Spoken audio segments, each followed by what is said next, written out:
Jamerson, what's going on? How you been? I'm doing well. I am doing well. I couldn't be better, man. I can't be better. Things have a lot's changed since the last time we seen each other, huh? Yeah, so let's see. When's the last time we physically saw each other? 2018, Because I moved in 20, but I've been back though. We hung out? Yeah, it 2018. was like 2018, Yeah, 2019. 2018, somewhere around there. Yeah. Yeah, man. What's been going on? How's everything been? It's been good. It's been good. A lot has changed since the last time we've seen each other.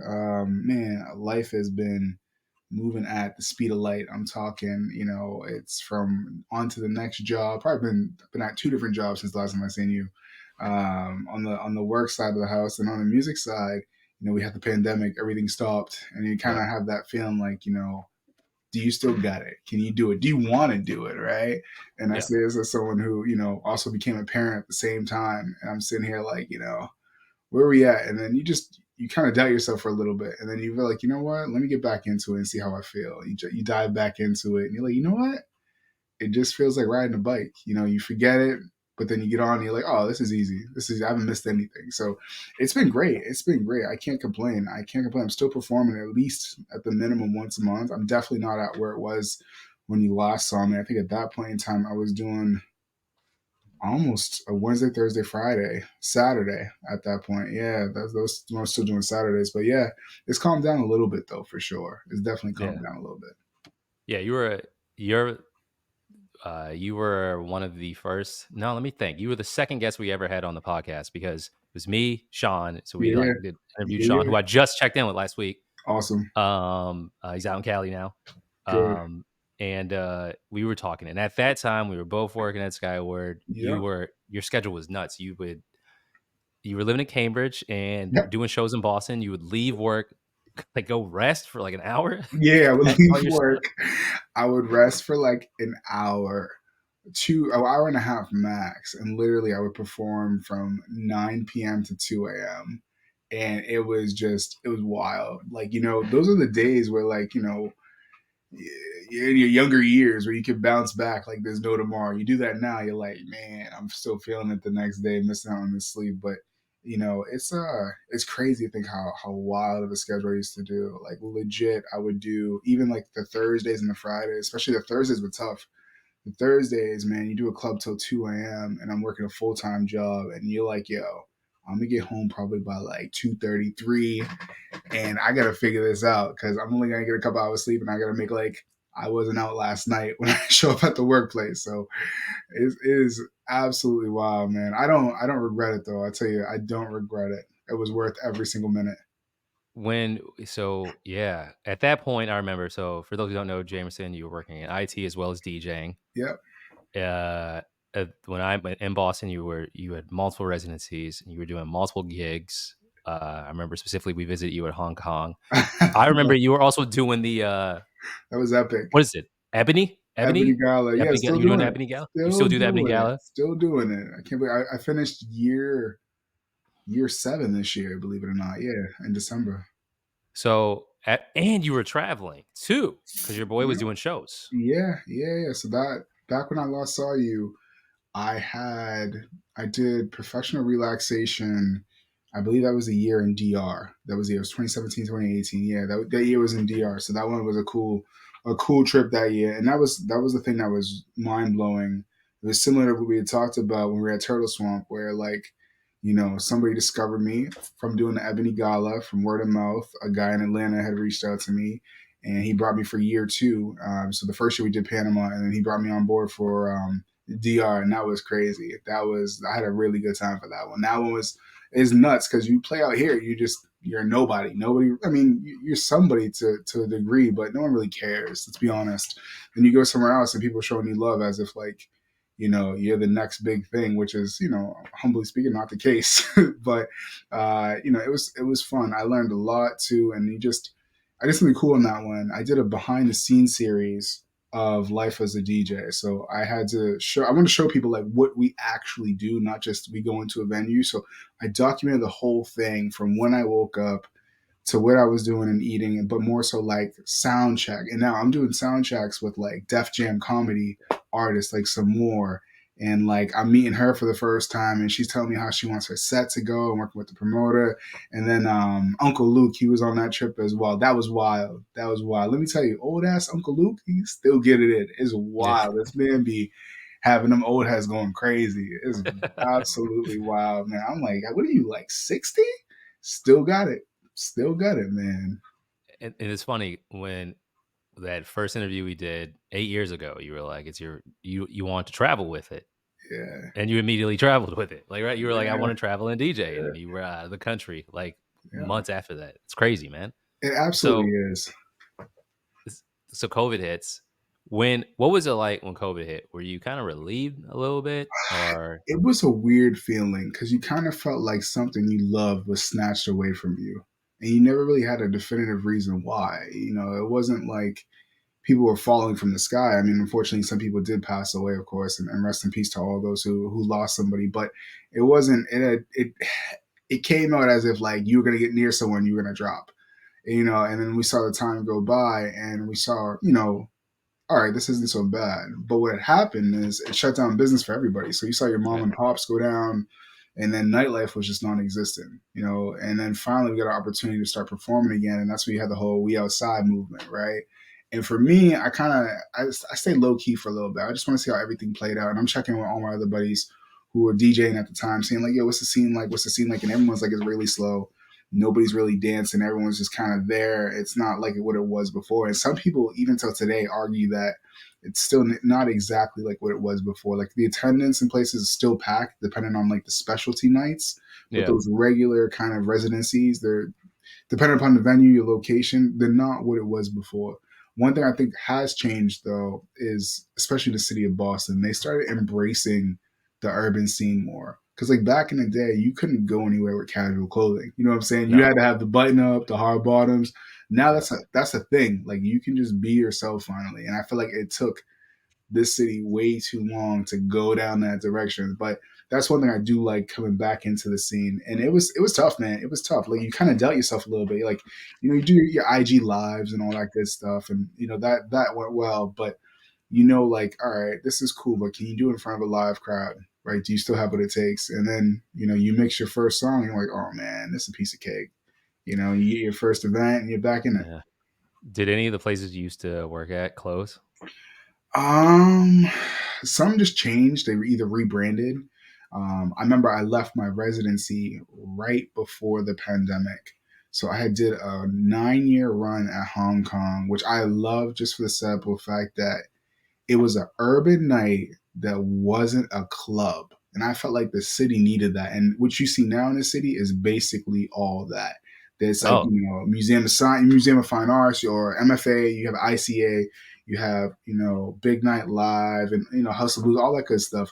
And I feel like back then we didn't get to see it on that capacity. Like you had, you know, no, some DJs that were doing it once in a blue, but now that's what people were really saving up to go out to is like those specialty nights, the R&B nights, the reggae nights, and all that. So, you know, it's changed. It's definitely changed a lot. But for me, I think I fell off the residency game. I just kind of was at a point where after I left Hong Kong in 2019, I remember I moved. Right, pandemic hit 7 weeks after I moved out of Cambridge, and I was like, you know what?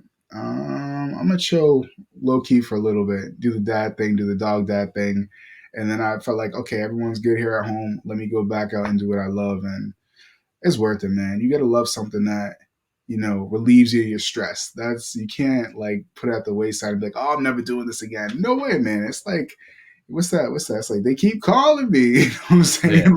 yeah, Like you, yeah. there's something about it that drives you to it. So, professionally, how much did things change? A When, lot, a yeah, what's been going on? lot, Because a I've seen lot. some of the things, Yeah, just it because we're it friends has online. But been wild, humbling, and like not chaotic, but just like it was really strange how everything had played out. So at the time, I remember I had left Skyward. I went to another company, Wellframe. I was at Wellframe for I don't even know how many years, like almost was I at three? I don't even know how many years it was now. It was a while. I was there for a while, and I remember that company ended up during the pandemic getting acquired. Like they Mm, got acquired by another company. So I moved over to another job. I still had a role there, but I didn't like the new role they gave me. And I just did something different. And I said, you know what? Well, since I'm not performing, I'm gonna lock in on my 9 to 5 and try to push my salary as high as I can.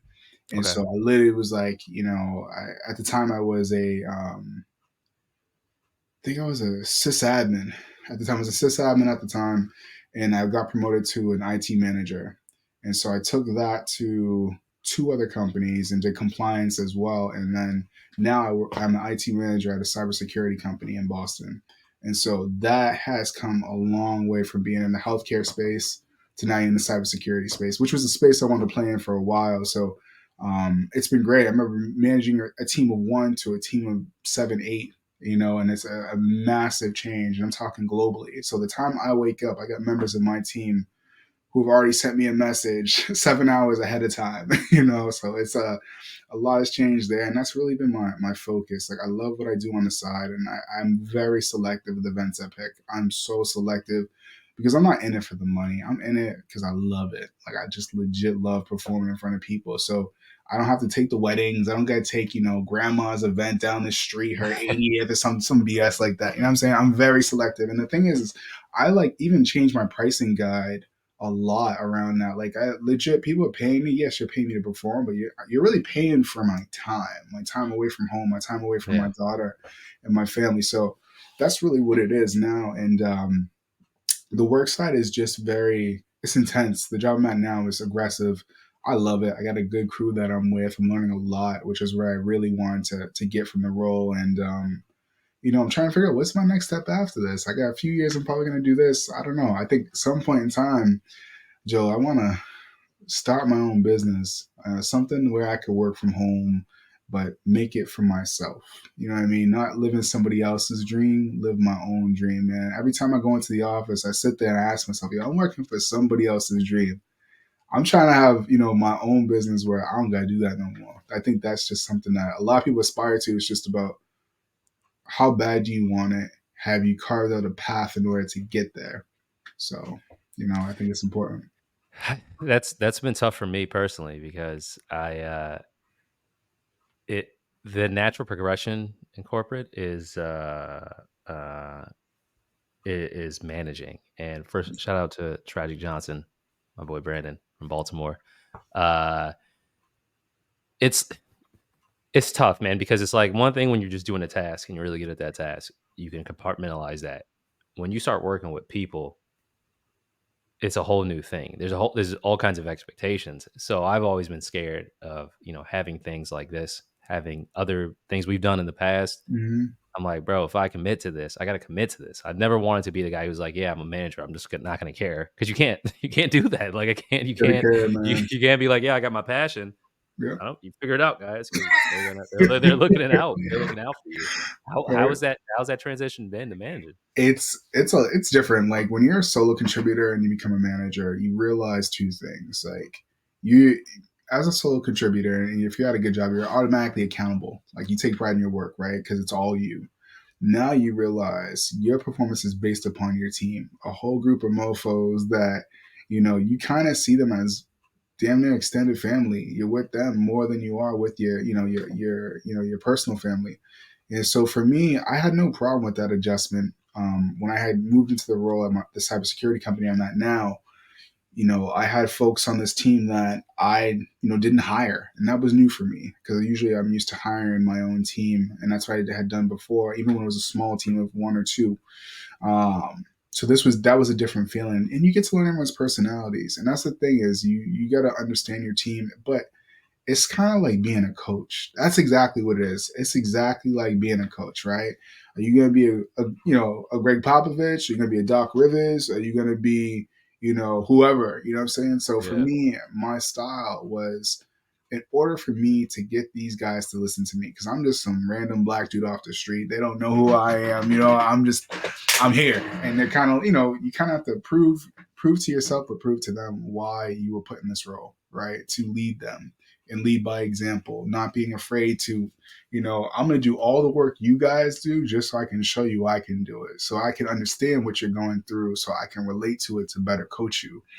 And for me, I found that to be something that I just enjoy, man. I enjoy it. It is like having there's days where I come home and I'm like, man, they driving me crazy. Like, you know what I'm saying? But overall, I love it. It's a different challenge that I feel like in order for me to get to a next role, whether that's a director or whatever that may be, right? It's just something that you got to get more reps in, and I think I'm at the right time in my life in order to do it. And I love it, man. I love it, especially when you see. I had the ability to promote someone from my team, and that was an awesome feeling. Like it's crazy because I've been in that seat before, where someone Right. gave me that role. I'm actually when I became a manager, I remember I felt like, oh, this is awesome. It's something I wanted for a while. And I remember when I promoted someone on my team to the next team up, and I remember seeing their face when they got it. And I think they kind of knew they were going to get it at some point in time, but just knowing that I was able to do something that changes people's lives. Like you literally putting money in people's pockets, right? Things that are be their building blocks for the foreseeable future. So it's a humbling experience, man. Extremely humbling. You ever have any insecurity when it came to managing, like the imposter syndrome of now people you have to tell people what to do, and you're Oh man, I got no problem with that. oh okay good. I think for me, I think it was more so like I'm already at a company where there's like very few black folk. So, coming in as a manager, you feel like not to say that someone's putting weight on your shoulders. That's definitely not the case. Everyone at this company is super cool. I'm lucky to be there. But you kind of feel like, just like anything, even when you're solo contributor, you got something to prove.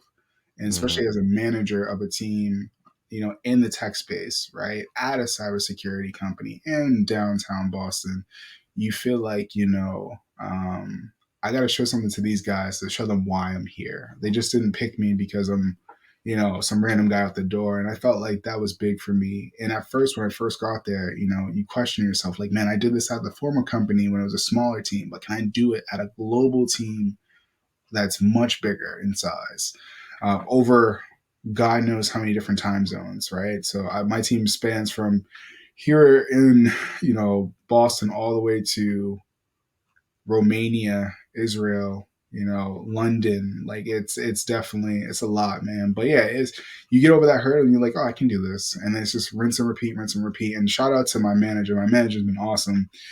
He's been really putting me under his wing, and he sees what I'm doing and he respects it a lot, and he's just trying to bring some other stuff out of me, and I like it because that's what I'm here for, right? I don't go into it as a manager saying I know everything. Hell no, I'm learning as I go. Some things work, some things don't work. Like I realized my team is really sneaky about their vacation days, and I'm like, all right, I see what y'all doing. I see exactly what y'all doing. So now I'm trying to beat them to put my days in first before they put it in. I got homeboy putting it in like God knows, like all the way into December. I'm like we ain't even halfway yet through the year. You know what I'm saying? I'm like, I get it, I get it, I get it. So you're commuting to Boston? Yeah, commuting from Boston, that's hybrid. So I get a couple days from home, but mostly I'm in the city. I prefer. This is gonna sound weird. The U.S. is the only country right now that doesn't force all the employees to go back. So if you go to other countries, everyone's back in the office. It's not even a thing. This work from home thing. They're like, yeah, I. So for me, I felt like yes, I could work from home, but I really like, you know, I see it as if you work from home, out of sight, out of mind, and you think about the economy and layoffs and all that, you kind of don't want to be out of mind. You want to be front, clear as center in people's face. Like, oh, I know who he is. I see him in the office all the time. You know what I mean? And I thought that was really important, and it paid off because now you become a household name. People know who you are. They know your team. They know your work ethic. And for me, being at a new company, I felt like that was key. Yeah, maybe like down the road a little bit more, I'll put some more time from home. But starting out there, I just knew like I want you to know my name. You don't have to know exactly what I do, but at least know my name. I'm here.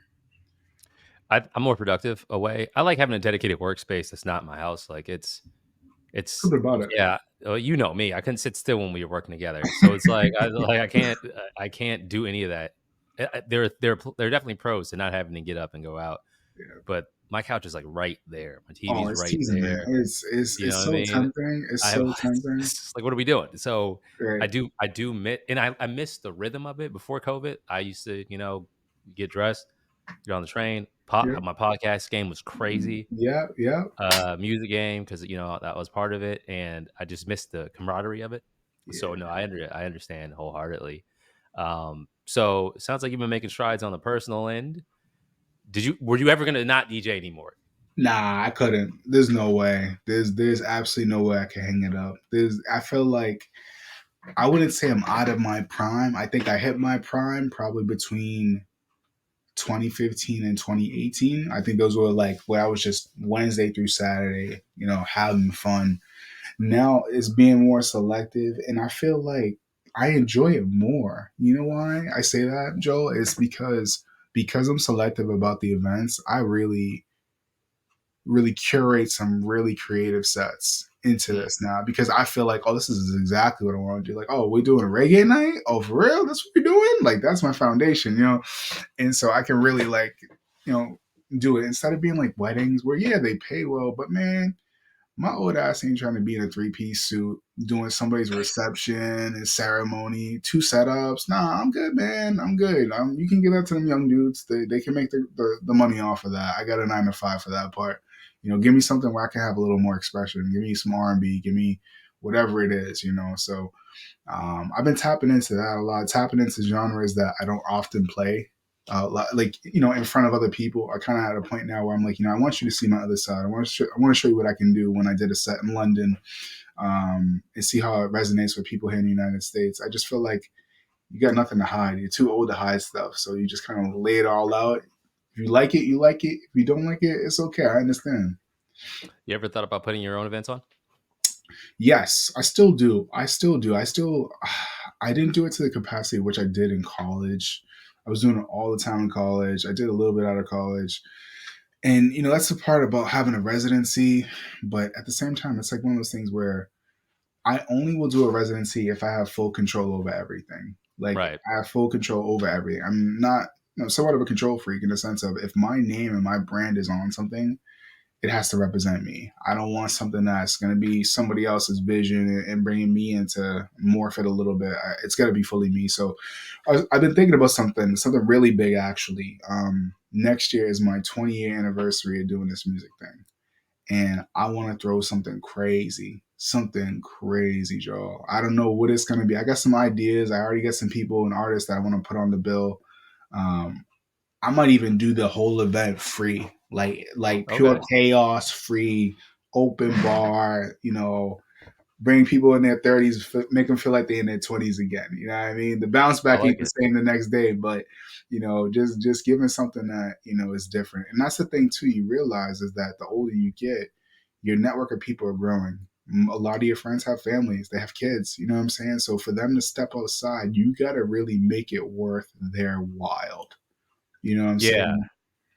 absolutely. There's someone we interviewed, Shepsworth Bentley from the Baltimore area, had some of the most creative ideas for events. And for example, one that I love that I gotta get to is called Coffee Club Social, where the I remember one spin on it is he would have people meet up prior to work, so they would go to a coffee shop and literally just kind of get up for the workspace. But Yep. now it's like after work hours. Sometimes it's cocktails, sometimes it's not. No alcohol at all, just coffee. People chilling, Yeah. having a good time, and I like it. He had one where the service industry would party together and then complain about work, doing stand up and stuff like that. So Yeah. I think it's perfect for a DJ because yeah. The big thing is no matter what event I come up with or anyone else comes up with, you're gonna need music or something of some sort. So you always gotta have a DJ. Yeah. Being a DJ is great because you're like, well, the music's covered. Yeah. Now I can kind of just what do I want people to do when they come into this space, and that's where you can Right. get really creative and Yeah. Yeah. decorate it, man. You can have like Yeah. a chill room, yeah. You could do whatever you want technically, and be like, all right, I'll just spin for a little bit, or just have someone else spin for a little bit. Um, and to your point, I think that's what people want. Yeah. We've done a lot of going out dancing and going out just getting drunk, which is great. People love bars, people love clubs. Right. Right. People Right. also like seeing something they've never seen before and just like That's what they kicking it. want. That's Yeah. what they want now, and that's why you see a lot of R&B events more than you ever have. There used to be a few back in the day, right? They weren't on the cadence in which we see them now. Like you can see multiple under different brands, different promoters, different DJs, and I think people are now more open and not afraid to express themselves. Like there's a whole world outside of like hip hop and dancehall, right? There's a whole world of stuff, and you're starting to see people really start to embrace other genres, mixing things up, and really have some fun. Like you get to see like Jersey music kind of really hit the Northeast again, where it kind of faded for a little bit. You're seeing a lot of that, and just the way hip hop is flowing is different than what it was before, and you can kind of play with people a little bit more now. I feel like you're more open to playing cool stuff like this artist or that artist and not just the same five people. People don't want that anymore. Like people want to hear something different. Yeah, play the bangers, but play me something that makes me say, what artist is that and what DJ is playing that? That's what it's all about. You know what I mean? And that's what I look forward to of when I'm doing my sets now. I'm looking at it like, what can I do that's creative in my sets? Whether, I think of something on the fly or something I do when I'm practicing on in the studio, and I'm just like, okay, let me try this at an event. And sometimes it works, sometimes it doesn't. But when it works, you're like, where can I go with this? Where can I go with this to make it more fun? So, it's a good time. I love it. I love it. I probably won't give up at it. But yeah, you got a good point with the whole theme, the creativity. You got to have the creativity these days and find a reason to get people out of the house. It's going to be interesting to see how things, um, where things go Yeah, in terms of venues, because there's all this negative talk about uh, trends, people drinking less, yeah, AI, music, yeah. stuff like that. So there's a lot of gloom and doom, but in reality, people are social. People It is what it is. are, and they You will know. be. And I think you know what it is. I think it's the season of the creatives. If you're creative, you're gonna eat. You're gonna win big time. If you can't be creative, the game is not going to be for you as much because that's where people are at right now. They want stuff that's different. They want, we went through the phase of brunches. We went through the phase of, this type of genre night, that type of genre night. It's like, what else can you do to make it fun? Like, where can you go with this? Can you do like neo soul painting? Like, you gotta figure out a niche or a different way of thinking to make it fun for people. And that's why, like, if you are on and you look at YouTube, you see people that have all these subscribers. 9 times out of 10, they're all in little like niche areas, and that's what Mhm. drives their fan base because there's somebody else that likes that not a lot of people are listening to, and then people gravitate to it. And that's all you need. You just got to give people a taste of something, and they might not even like it. You just give them a taste and see if they bite. And if they bite and they hook, you're good. You did your job, but you just got to figure out a way to get them to that point. Yeah. So you're gonna do something crazy for the 20 year. Yeah. Professionally, is there any milestone professionally that It's that is eluded you that you're still looking at? it's funny you mention that because that's really what drives me. I always say to myself, what do I want to do? The big one though for me was playing in other countries. That was when I tell you that was on my list for so long. Like from when I started in '05. I remember when I hit like '07, '08, I was like, yeah, man, it would be pretty cool to like go to another country or do something like this. And I had the ability of doing that a few times. That was fun, but I thought about, I played at Carnival before. I did the other country thing. And those are the big ones that were on my list. To play in Cambridge Carnival at one point, which I got to do, and play soca and all that good stuff, and then go to these other countries and play music. That was great. I always ask like, what's next? What's next? What's next? And it's tough. I haven't really figured out what's next. I've been thinking about the 20th party, but I haven't really figured out like what's the next big thing? Like, what do I really want to do? Or what I haven't done yet, right? And you kind of look at Mhm. venues. That used to be my thing was what venue have I not got into? Or what promoter have I not worked with? And I'm at a point where I don't even need promoters no more, man. I'm like, I'll figure it out without a promoter. Um, I don't know. I think it's still up in the air. Yeah, this is good. I like that. It could hit you out of nowhere one day, and then Yeah, that'll be it. that's all it takes. Oh, well, yeah. Keep us posted on the 20 year. Yeah, That could be a thing, man. it's gonna be epic. It's gonna be. I've already been brainstorming the ideas for that. It's really about what venue is gonna allow me to get away with all this shit. Like that's really what I'm at. That's exactly where I'm at. Is what venue am I cool with the owner and like the event staff that can really let me do some wild shit. Like it's gonna be one of those events where you're like, how did he pull that off?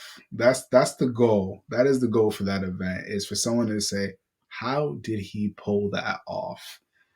So I don't know, Joe. You might be seeing like strippers come down from the top rope. I don't know what Hey, it's gonna be. Yeah, I'm still working on it, but it's gonna be something for everybody. And it's gonna be, an expression of me. So if you know my personality, it all makes sense. well, that's what's up, man. Jamerson, this has been good. This has been a good little refresher, man. Yeah, anytime, anytime. And Yeah. once again, thank you so much for having me. I always appreciate it, man. I love the brand. You already know. I remember the foundation of when you first got this lifted off the ground. I was like, this is awesome. This is Yeah, man. It was awesome. just like you, man. Once COVID hit, it was like, what's gonna happen? What's Yeah. happening? And just kept pushing. So we got some stuff cooking ourselves in Baltimore, but we figuring out what to do in Boston because there's gonna be another. Just want to do more showcases in general. Yeah. Yeah. So nah, man, Moonlighter OG, man. It's good to see you, man. Good to hear you doing well. We'll check in again regardless. We're gonna keep Same to doing you. this. Same to you. How can people support? Where can people find you if they want to reach Yeah, out? so all social media, you can find me at DJNEX US 44, DJNexus 44. And that's really it. Website, what is it? DJNexusonline.com. And I'm everywhere. Under that tag, you will find me on every single thing. So stay tuned. There is more to come. There actually are some, I'll give one teaser. There is a mixtape or two that are about to come out. One is going to be really nice. I think some folks who need some kind of chill, focus at work music, they're gonna love one of them that I'm about to drop. So still trying to feed the fan base, but it's been a while since I released the mixtape. But I got two coming out. Cool. All right, man. We'll keep us posted. We'll be there. We waiting for that 20 year. And for those listening, we thank you. Thank you for tuning in again with the Moonlighters Club. We'll be back very soon. Tomorrow, actually. But even after that, we'll be very back soon with more interviews and more Moonlighters. Jamerson, thank you, man. Sky's the limit, man. Thank you so much for having me. I appreciate it. Be easy. All right, brother.